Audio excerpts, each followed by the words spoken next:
One of my best decisions at Carlton Town was to ask Brian to become the commercial manager.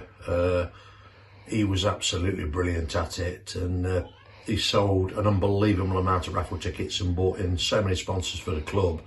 One of my favourite stories was when I turned up a game. It was a Saturday afternoon. I think I just got there just after kick-off, and I saw Brian walking around selling raffle tickets, and I remember commenting to Paul Shelton at the time. I said, have they got Brian selling tickets for him then? Is their guy not turned up? And he said, no, he's selling Christmas tickets for us.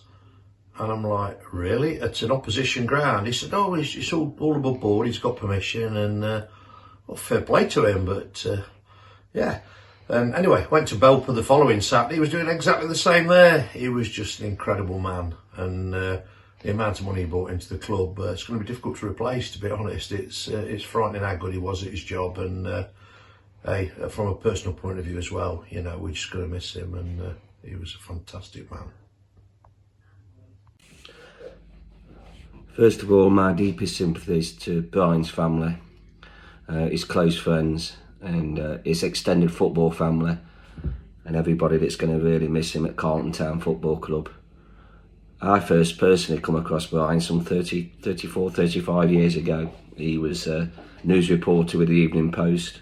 He was also a volunteer at Shirebrook Town FC, and I often used to speak to him after games, or he'd be rushing around trying to get stuff into the Football Post. He'd ring me probably on a weekly basis, and we'd just chew the fat over football in general. He knew nearly all the players in every team, and he certainly wanted all the phone numbers as well. And a few years later, I managed to persuade him to come on board to Carlton, and since then he's done so many roles and made such a difference to Carlton Town, you wouldn't believe it.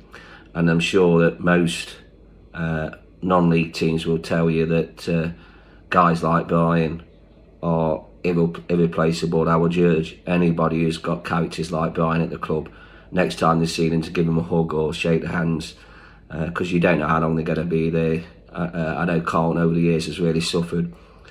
We lost the great Bill Stokehold, our former chairman.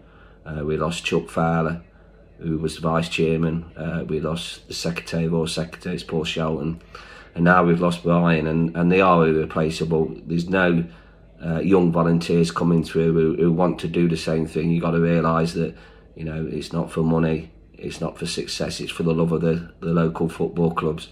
And Brian summed this up perfectly.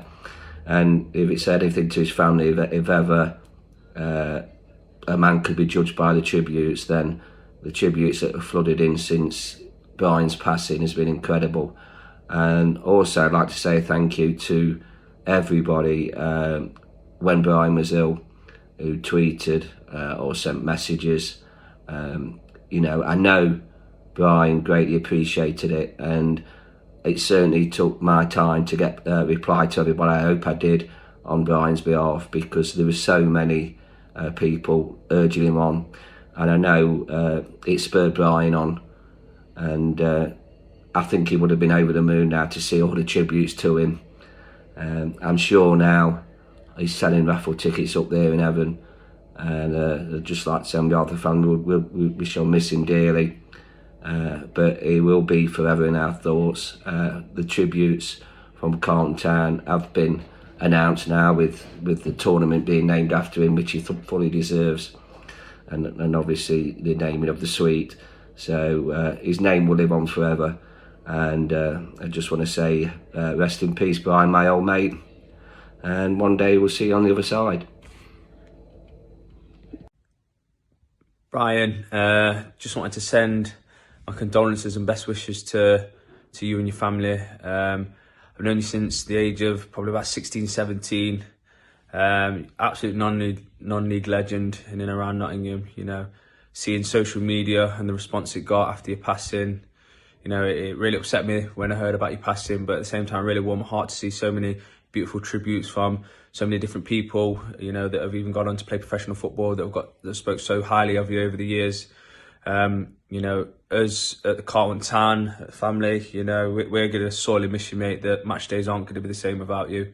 But, you know, I think the club are doing right by you and honouring you, and honouring your great name. Like I said, I just want to thank you personally for, the little chats, a little bit of banter. You were somebody that advocated myself as a young footballer in Nottingham, helped me, secure a few moves over the years. So, yeah, mate, the only comfort that I've got is that you're not suffering in pain anymore. And, I know you'll be looking over your family and us at Carlton Town and the rest of non-league football, mate. But, yeah, really sad to lose you, mate. But, absolutely, buzzing that I had the chance to cross paths with you, mate. Rest in peace, Brian. Alan Murphy, Carlton Town Supporters Club. I've known Brian since 2008 when I first went to Stoke Lane. What became apparent very quickly was how well liked Brian was, not only at Carlton Town, but also at all of the other clubs that we used to play throughout the East Midlands and beyond. He seemed to be known by people at every ground we went to, and it was very plain, as I say, very quickly, what affection everyone held for Brian. I mean, at Carlton, not only wrote the match reports, but he raised so much money in terms of sponsorship, doing the raffles at half-time, getting prizes in for all the big draws, selling pitch-side boards, and all of that, and that continued right up until recent weeks, as I know. But above all of that, he was just a really nice bloke. He always had a smile, chat to anyone, and I'm very proud to have called Brian friend of mine, and I was a friend of his for well over a decade. I'm sure his family are incredibly proud of him, but we were at Carlton Town, and he will be sorely missed. Brian. My name's Ken Jones. I'm a supporter of Carlton Town Football Club and was a friend of Brian. I'd like to offer my sincere condolences to every member of his family with their sad loss. Brian was a special ambassador for the club, welcoming people, inquiring after them, showing them round, and at times trying to sell you a raffle ticket. Whether he was home or away, he was always there. So I'd like to just pay tribute to him for all he's done for the club over many, many years. Thank you. Brian was world class at selling raffle tickets. I remember one time when we were playing away at Baseford United, Brian was doing a roaring trade inside the ground before the match started, selling the tickets. The trouble was, he wasn't selling Baseford tickets, he was selling Carlton Town tickets. The Baseford officials weren't very happy when they found out. We will all miss him. Like all followers of local football, I was saddened to hear of Brian's accident at Christmas and the subsequent tragic events. When I first started watching Carlton, Brian would always stop for a chat on his walk round the ground. Given I was an infrequent visitor back then, I can forgive him for always asking me the same three questions. Wasn't I a away fan? Was I Brummie? Was I a decent footballer back in the day? The answers were always the same. No, no, and absolutely not. Then one day, the conversation moved on to other topics, and I think at that point I knew I'd become a regular. Rest in peace, Brian. So the main thing I remember about Brian that will always stick with me was one thing when me and Mick had a meeting with Lindley's about sponsoring a shirt, and we were trying to close the deal on what we could do, and Brian walked in, and we were obviously closing like a deal, and he goes, "Have you guys thought about investing in a banner on the side of the ground? It'll cost you 25 quid. We'll put you in a premium position. You'll get a lot of notice. Just something to bear in mind, guys."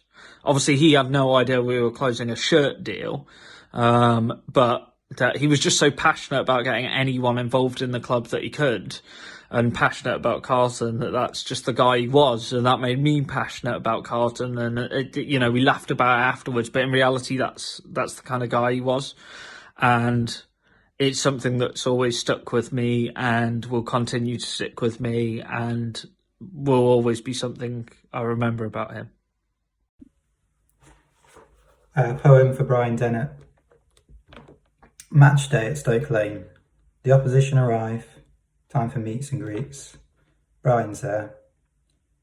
Kick-off. It's Gresley at home, Wednesday night. Disappointing crowd of 74. 75 raffle tickets sold. Brian's there. 2 women congregate near the turnstiles. Brian's there. Half time, hospitality in the Chuck Fowler suite. Sausages and chips. Brian's there. Full time approaches. Banter amongst the Millers faithful. Brian's there. Final whistle. Win, lose or draw. Brian's there. Match days for me won't be the same without Brian Dennett. Rest in peace, Brian. Hi, I'm here at one of Brian Dennett's favourite places, Carlton Town Football Club. I'd just like to say, first time I met Brian, obviously was down here at the clubhouse, and he told me all about himself and what he did for the club. So as you can imagine, that conversation went on for a while, bless him. But yeah, Brian's going to be very missed down here. I'm not going to miss the mess he used to make every time he used to make a coffee. And I'm quite sure the supply of biscuits might go a little bit further as well. But I mean, you know, that man deserved more than a cup of coffee and a few biscuits and a few chips and sausages in the hospitality suite. I know for a fact the ladies are going to miss him, but as a Carlton Town family, we are all going to miss him. So if I could have a pint now, I'd raise a glass. But here's to Brian Dennett, top man. I'm glad I had a chance to meet him. Okay. Rest in peace, Brian. Lots of love.